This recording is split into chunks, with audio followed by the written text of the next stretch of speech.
আসসালামু আলাইকুম রহমতুল্লাহ। বন্ধুরা, দয়া করে এই গুরুত্বপূর্ণ 4টি কথা শুনুন আর শেয়ার করুন। বন্ধুরা, মেয়েদের জন্য বহুত উপকারী কথা বললেন হুজুর সাহেব। কথা বলেন।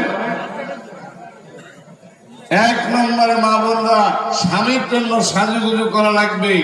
2 নম্বরে স্বামী বাহির থেকে এসে সালাম দিলে অবশ্যই ঘর থেকে ওই সালামের জবাব দিয়ে দরজাটা খুলে স্বামী স্ত্রী মুসাফা করতে হবে। আওয়াজ দিয়ে কথা বলেন, ঠিক কিনা?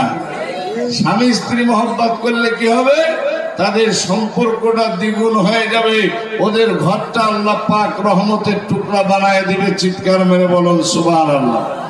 3 নম্বর, স্বামী ডাকলে কাছাকাছি থাকবেন। 4 নম্বর, স্বামীর সামনে মিথ্যা কথা বলবেন না। মিথ্যাবাদী রমণীর পেটের সন্তান খুব একটা ভালো হয় না। মদখোর হয়, গাঞ্জাখোর হয়, ইয়াবাখোর হয়, এলকাখোর হয়, মিথ্যাবাদী হয়। আওয়াজ দিয়ে কথা বলেন, ঠিক কিনা? এই সাইডটা দিকে মৃত্যু হাহাকার শুনি, ক্রন্দন হৃদয় সবার, মনটারি ধুয়ে মুছে সাফ করি না, বেলা বুঝি হয়েছে যাওয়া। দেখা হবে আবার, দেখা হবে আবার। দুনিয়াতে দেখা না হলেও আল্লাহ তাআলা যেন আমাদের সবাইকে একসাথে জান্নাতের ময়দানে দেখা করার তৌফিক দান করেন।